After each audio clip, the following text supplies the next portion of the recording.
Let's discuss about fermentation. Now, pyruvate, which is the end product of the glycolysis, have two fates. Now, in the absence of oxygen, this pyruvate undergoes either aerobic respiration or it undergoes fermentation. And in the presence of oxygen, the pyruvate undergoes aerobic respiration. Okay, so the pyruvate has two fates and it depends upon the presence and absence of oxygen. In the absence of oxygen, it undergoes fermentation or aerobic respiration, and in the presence of oxygen, the pyruvate undergoes aerobic respiration. Now, this anaerobic respiration is different from fermentation. Okay, fermentation and anaerobic respiration, these two things are different. Now, in anaerobic respiration, the final electron acceptor of the electron transport chain is an inorganic molecule other than oxygen. For example, nitrate, sulfate, carbonate, these act as the final electron acceptor in the electron transport chain of anaerobic respiration. And in case of fermentation, the final electron acceptor is organic molecule. Okay, so in fermentation, organic molecule is the final electron acceptor, where in case of anaerobic respiration, inorganic molecule other than oxygen is the final electron acceptor. Okay, oxygen is also inorganic, but if oxygen is the electron acceptor, then it is aerobic respiration. So that's why other than oxygen, inorganic molecules such as nitrate, sulfate and carbonate, when act as an electron acceptor, then that is known as anaerobic respiration. And if the final electron acceptor is an organic molecule, then it is fermentation. Now, this fermentation is a self-contained process, and that is the reason why no outside electron acceptor is involved in fermentation. This fermentation don't involve any electron transport system. So in cytosol, the glucose is converted into two pyruvate molecules, and this conversion, as you know, is not affected by the presence or absence of oxygen. Okay, it is independent of oxygen. Then this 2-pyruvate, if O2 is present, then this 2-pyruvate goes into the mitochondria, and in mitochondria 2-pyruvate is converted into 2-acetyl coenzyme A, and then those 2-acetyl coenzyme A gets incorporated into Krebs cycles, which then converts it into 4-carbon dioxide. Okay, so this is happening in the presence of oxygen, and this is your aerobic respiration. Okay, in the presence of oxygen, this is aerobic respiration which is taking place. Now, if the oxygen is absent, then fermentation is taking place.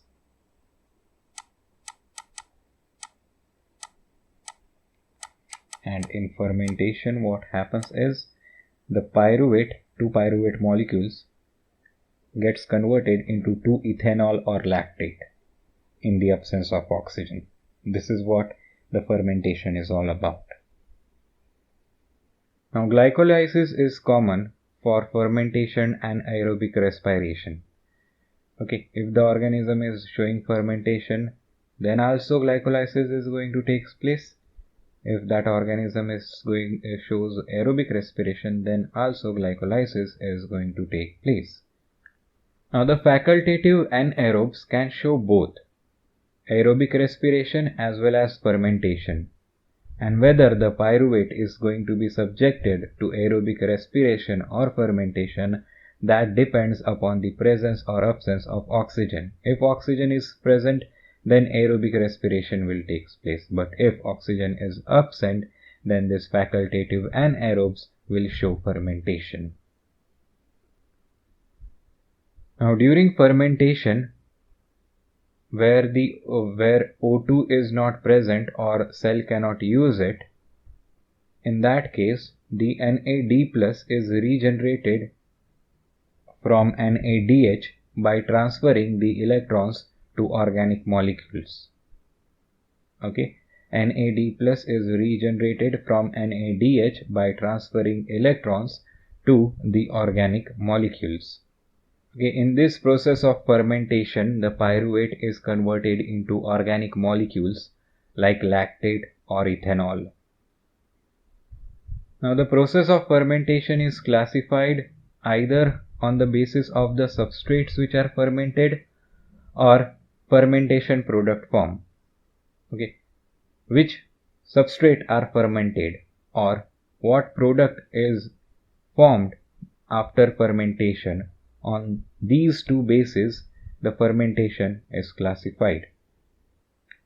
Now, the major types of fermentation are dependent upon the product formed, and they are alcoholic fermentation, lactic acid fermentation, propionic acid fermentation, and butyric acid fermentation. Okay, after doing fermentation, which type of product is produced? On that basis, these four types of fermentation are there. The first one is alcoholic fermentation, that is, alcohol is produced, lactic acid is produced, propionic acid is produced, or butyric acid is produced after fermentation. Thus, lactic acid fermentation in detail. Now, muscle cells and some bacterial species such as lactobacillus oxidize NADH by converting pyruvate into lactate. Okay, muscle cells and certain bacterial species oxidize NADH by converting pyruvate into lactate, and this process in which pyruvate is converted into lactate to oxidize NADH, this process is known as lactic acid fermentation. So this lactic acid fermentation is shown by muscle cells and certain bacterial species such as lactobacillus. Now, this lactic acid fermentation is catalyzed by lactate dehydrogenase, abbreviated as LDH. So this lactate dehydrogenase is the enzyme which is converting pyruvate into lactate for the sake of oxidation of NADH. So this is how the process looks like. Okay, glucose is subjected to glycolysis and it produces two pyruvate molecules. And when this is happening during glycolysis of glucose, two NADH molecules are produced, right? Now these two NADH molecules are converted back to NAD plus when pyruvate is converted into lactate.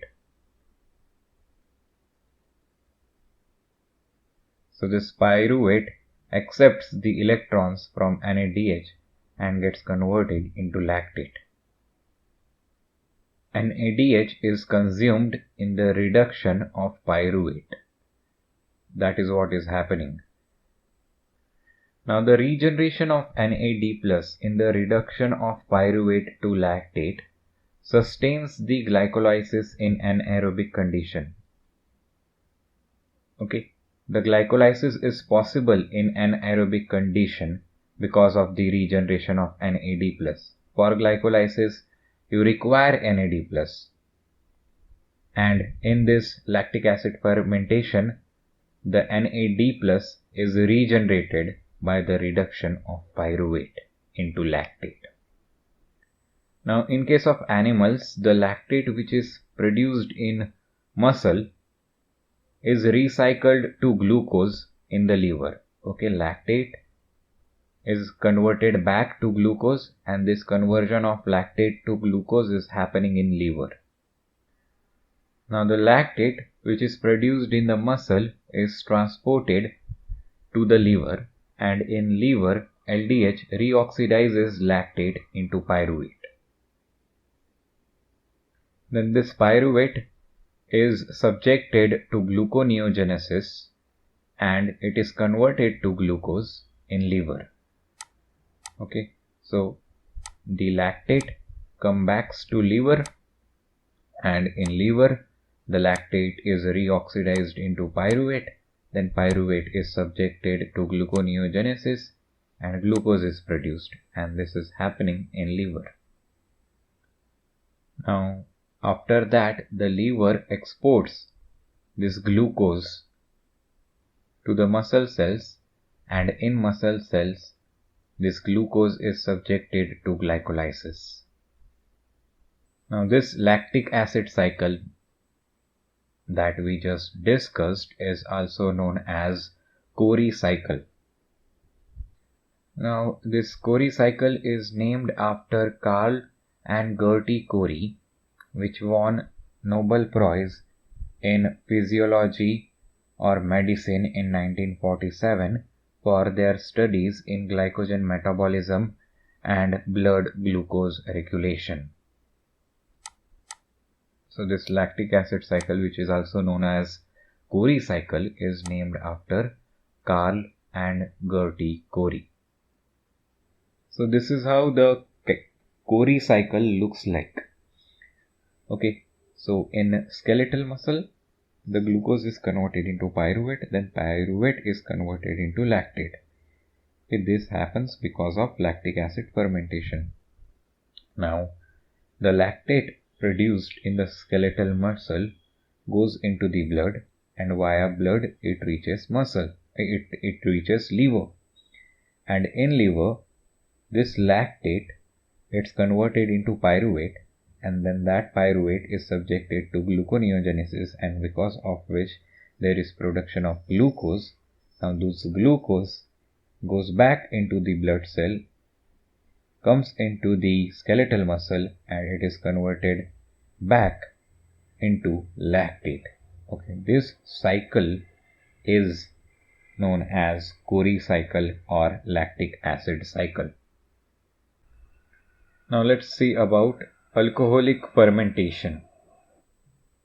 Now alcoholic fermentation occurs in yeast and bacterial species. And during alcoholic fermentation, what happens is the pyruvate is converted into ethanol into a two-step pathway. In alcoholic fermentation, pyruvate is converted into ethanol. Now in yeast, the pyruvate is first decarboxylated into acetaldehyde, and then this acetaldehyde is reduced into ethanol with the help of NADH. Now this non-oxidative decarboxylation of pyruvate into acetaldehyde, this reaction is catalyzed by pyruvate decarboxylase enzyme, whereas the NADH dependent reduction of acetaldehyde into ethanol is catalyzed by this enzyme alcohol dehydrogenase. Okay, so these two enzymes are important enzymes, that is pyruvate decarboxylase and alcohol dehydrogenase in alcohol fermentation in case of yeast. Now this pyruvate decarboxylase requires thiamine pyrophosphate as coenzyme. Thiamine pyrophosphate is acting as coenzyme of the enzyme pyruvate decarboxylase. Now this thiamine pyrophosphate, this coenzyme is derived from vitamin B1, and this thiamine pyrophosphate is involved in a number of group transfer reactions which involve activated aldehyde moiety. Okay, in a number of group transfer reactions which involve activated aldehyde moiety, this thiamine pyrophosphate participates in. So this is how the whole reaction of alcoholic fermentation looks like. Okay, when glucose is converted into two pyruvate molecules by glycolysis, there is formation of NADH. Okay, now this pyruvate, two molecules of pyruvate are converted into two molecules of acetaldehyde, and this reaction is catalyzed by pyruvate decarboxylase, and then these two acetaldehyde are reduced to ethanol, and for the reduction of this acetaldehyde, the 2-NADH which are generated by glycolysis are used.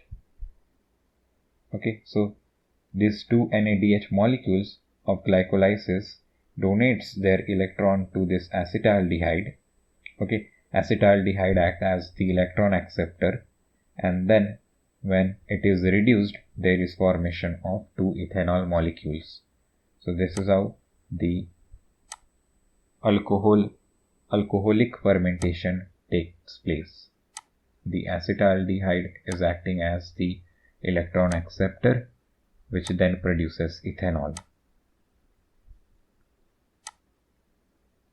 So let's have a comparison between aerobic respiration, fermentation, and anaerobic respiration. Okay, so in aerobic respiration, the growth condition is aerobic and molecular oxygen act as the final electron acceptor, and the substrate level and oxidative phosphorylation results in the synthesis of ATP. Then in fermentation, the growth conditions are either aerobic or anaerobic.